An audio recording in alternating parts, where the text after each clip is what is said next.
డోర్వేకి స్వాగతం. ఏ manual to self సూచనలు లేదా సమాచారాన్ని అందించే స్వీయ శోధన సాధనం.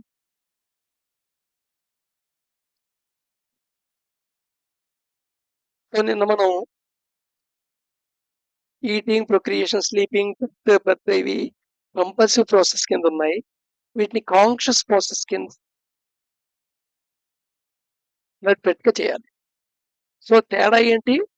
కంపల్సివ్ ప్రాసెస్ అంటే ఆటోమేటిక్ మోడ్ లో పని జరిగిపోతూ ఉంటుంది. You are not in experiencing of it.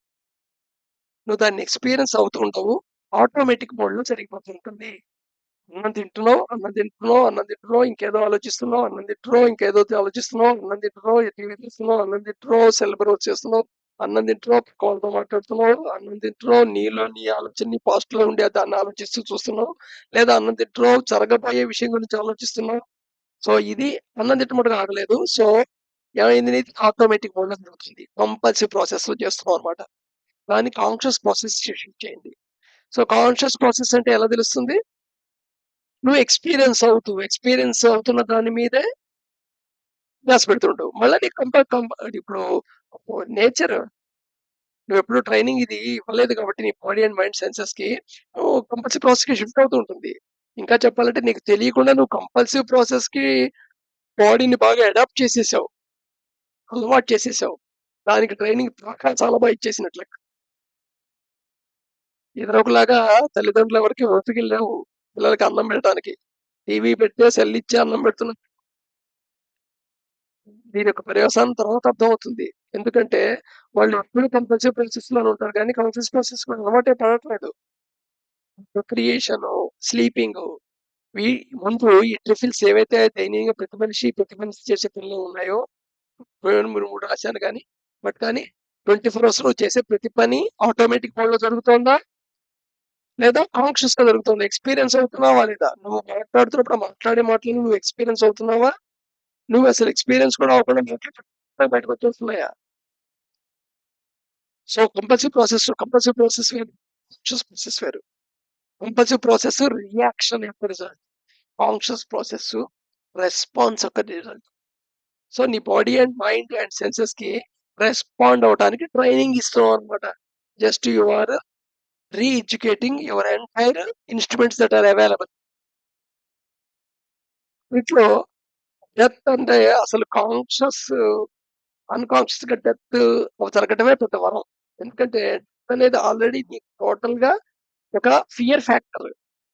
Death అనేది తలుచుకుంటే చాలు భయం. ఎన్ని డెత్తులు చూసినా సరే నీ లోపల ఫీలింగ్ ఏముంటుంది?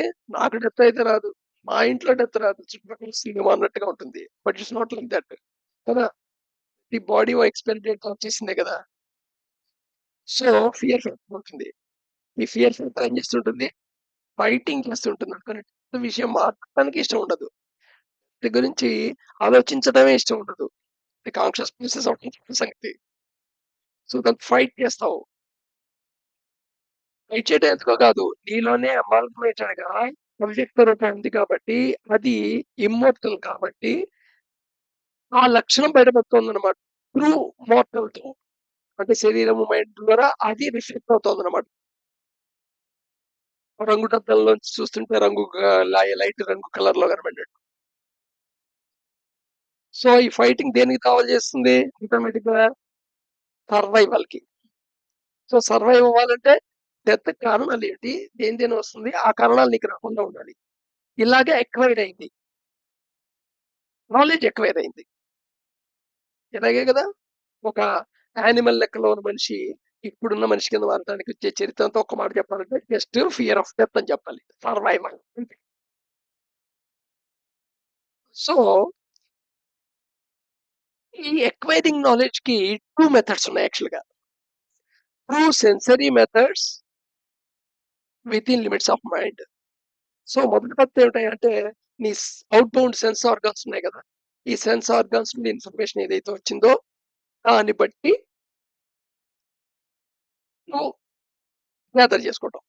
మరి గ్యాదర్ చేసుకోవటంలో నువ్వు గ్యాదర్ చేసుకుంటున్న వాడే ఇన్స్ట్రుమెంట్ యొక్క ఎఫిషియన్సీ ఏమిటి, అది ఎంత రేంజ్ లో వర్క్ చేయగలదు, దాని సెలెక్టివిటీ ఏంటి, సెన్సిటివిటీ ఏమిటి, మీద ఆధారపడుతుంది. తర్వాత అది పంపించిన కోడ్‌ని డీకోడ్ చేసి ఎలక్ట్రికల్ పల్సెస్ కింద మారే ఎఫిషియన్సీ మీద ఆధారపడుతుంది. ఆ డీకోడ్ ఇన్ఫర్మేషన్ సెన్సెస్ దాన్ని పర్సెప్షన్ కింద అనలైజ్ చేయటానికి, ఇంటర్ప్రిట్ చేయటానికి ఏం ఫ్రేమ్‌వర్క్ వాడుతుంది దాని మీద ఆధారపడుతుంది. ఇదంతా లిమిటేషన్స్ ఆఫ్ మైండ్ అన్నమాట. సో, అందుకని ఈ సెన్సరీ మెథడ్స్ ద్వారా నువ్వు ఎక్వైర్ నాలెడ్జ్ చేయొచ్చు. కానీ అది మైండ్‌కి లిమిట్‌లోనే లోబడి ఉంటుంది. మైండ్‌కి ఆవల ఉండే ఛాన్స్ ఉండదు. అంటే పర్సెప్షన్, ఇన్‌సైట్, ఇన్‌ట్యూషన్ ఇవి ఎక్కడో బియాండ్ మైండ్ నుంచి వచ్చినట్టు అనిపిస్తుంది. Perception, insight, intuition. So, perceive చేయటం వేరు. ఉన్నదున్నట్టు చూడటం వేరు. ఉన్నదున్నట్టు చూస్తున్నావు అనుకుంటున్నావు నువ్వు. కానీ పర్సెప్షన్ కూడా యాడ్ అవుతుంది. ఈ పర్సెప్షన్ ఒక చూస్తున్న విషయం పర్సెప్షన్ ఆబ్జెక్టివ్ నాలెడ్జ్ లోపలికెళ్ళినప్పుడు అది పర్సెప్షన్‌కి అయ్యి, ఇంటర్ప్రిటేషన్ అయ్యి, ఫైనల్ ఇన్ఫర్మేషన్ అవ్వడానికి ఎన్ని రకాల మోడిఫికేషన్ చెందుతుంది అనేది ఇంతకుముందు ఒక వీడియోలో వచ్చింది మనకి చాలా డీటెయిల్‌గా. సో, ఇన్‌సైట్ అనేది లోపల నుంచి వస్తుంది. ఇన్‌ట్యూషన్ అంటే ఒక రకంగా చెప్పాలంటే ఈ షార్ట్ కట్ మెథడ్ అని చెప్పొచ్చమాట. సపోజ్ ఓ ప్రాబ్లమ్ సాల్వ్ చేయడానికి 10 స్టెప్‌లుంటే టక్కుమని 3 స్టెప్పుల్లో చేసేయటం. ఇది ఇన్‌ట్యూషన్ లాంటిది. Insight different. ఇన్‌సైట్ అనేది యూనివర్సల్ మొత్తంలోంచి వస్తుంది. అంటే ప్రతీది జ్ఞానం యూనివర్స్‌లో ఉంది లేటెంట్‌గా. అక్కడి నుండి వస్తుంది నీకు. అంటే ఇది బియాండ్ మైండ్. కొన్ని కొన్ని అద్భుతాలైన ఆవిష్కరణలు సైన్స్‌లో కూడా ఇన్‌సైట్‌తోనే జరిగాయి. మనకి అప్పుడప్పుడు ఇన్‌సైట్ పనిచేస్తూనే ఉంటుంది. సో,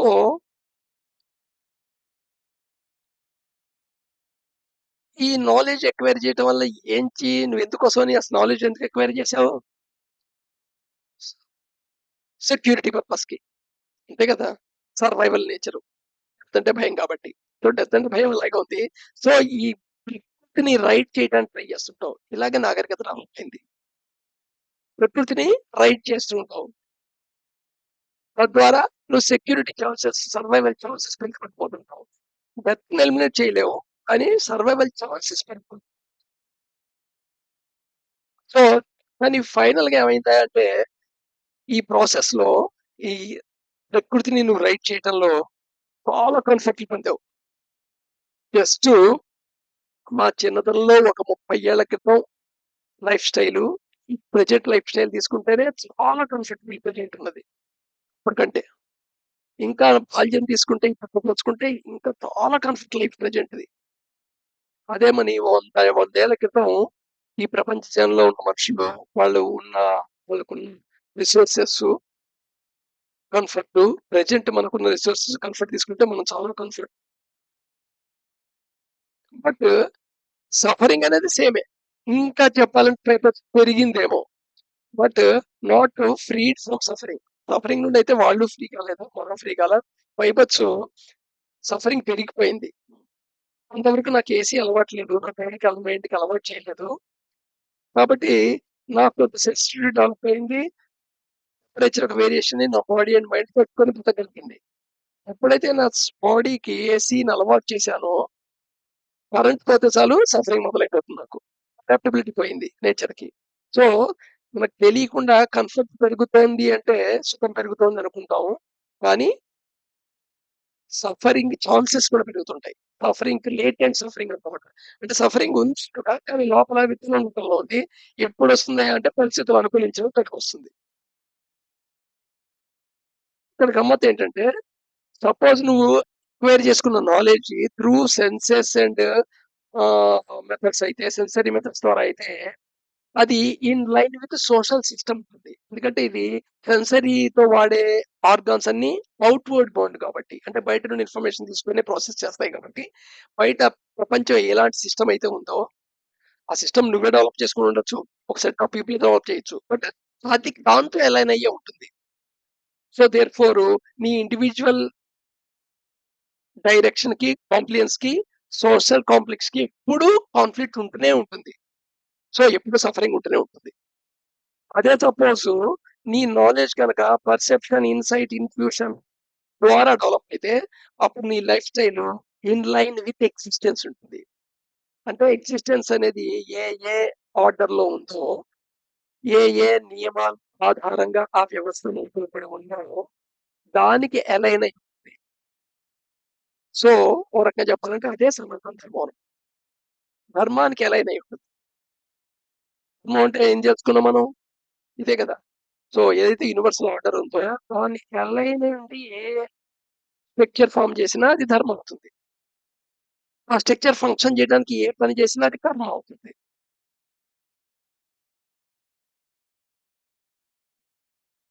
సో, ఈ సోషల్ సిస్టమ్‌కి అలైన్ అయ్యి కేవలం త్రూ సెన్సరీ మెథడ్ ద్వారా వచ్చే నాలెడ్జ్ ఎక్కువది. దాని ద్వారాయే కన్సల్టెంట్ ఉంది. అలాగే నీ లైఫ్ యొక్క టెంప్లేట్ ఉండి దాని ద్వారా ఉంటే నువ్వు విర్చువల్ వెల్ బీయింగ్‌లో అంటే ఆనందంగా ఉన్నావని అనుకుంటూ ఉంటావు. అది relative scale virtual well being అనేది రిలేటివ్ స్కేల్ అన్నమాట. అంటే నీకు పక్కన వాడి పుట్టి నీ ఆనందం అక్కడికొస్తుంది. నీకంటే తక్కువ ఆస్తి ఉన్నవాడిని చూస్తే నువ్వు ఆనందపడతావు. నీకంటే ఎక్కువ ఆస్తి ఉన్నవాడిని చూస్తే నువ్వు ఆనందపడతావు. నీకంటే తక్కువ చదువుకున్న వాడిని నువ్వు ఆనందపడతావు. నీకంటే ఎక్కువ చదివినవాడు కనపడితే నీకు బాధపడతావు. నీకంటే ఎక్కువ సంపాదించిన వాడిని చూస్తే నువ్వు ఆనందపడతావు. డిప్రెషన్ అవుతావని. నీకంటే ఎక్కువ సంపాదించిన వాడిని చూస్తే so that virtual well being అంటారు దీన్ని. అంటే పక్కన ఇంకోటి ఉంటేనే నీకు వెల్ బీయింగ్ అనేది కనపడుతుంది. పక్కన ఇంకోటి లేకపోతే వెల్ బీయింగ్ కనపడదు. అదే ఇన్ లైన్ విత్ ఎక్సిస్టెన్స్ కనుకుంటే రియల్ వెల్ బీయింగ్ ఉంటుంది. సో టార్గెట్ ఏంటంటే లైఫ్ అనేది through perception, insight, intuition and beyond mind ఉంటుంది. సో ఈ పర్సెప్షన్ అనేది ఏమిటి మళ్ళా ఈ సెన్సరీ మెథడ్స్ వచ్చినవన్నీ ప్రాసెస్ చేసి నువ్వు పర్సీవ్ చేస్తావు. ఈ పర్సెప్షన్ అనేది 100% what is there that has to reveal. ఇక్కడ ఉన్నది నీకు కనపడాలి. అందుకే నీ ఇమాజినేషన్ దానికి యాడ్ అవ్వకూడదు. నీ కాన్స్టెన్స్ దానికి యాడ్ అవ్వకూడదు. నీ యొక్క sense of personality, individuality, influence లో అది ఉండకూడదు. So therefore thinking refinement and బాడీతో యూ హావ్ టు వర్క్. ఆ వర్కే యోగిక్ ప్రాక్టీసెస్. మళ్ళా రేపు కంటిన్యూ అవుద్దాం.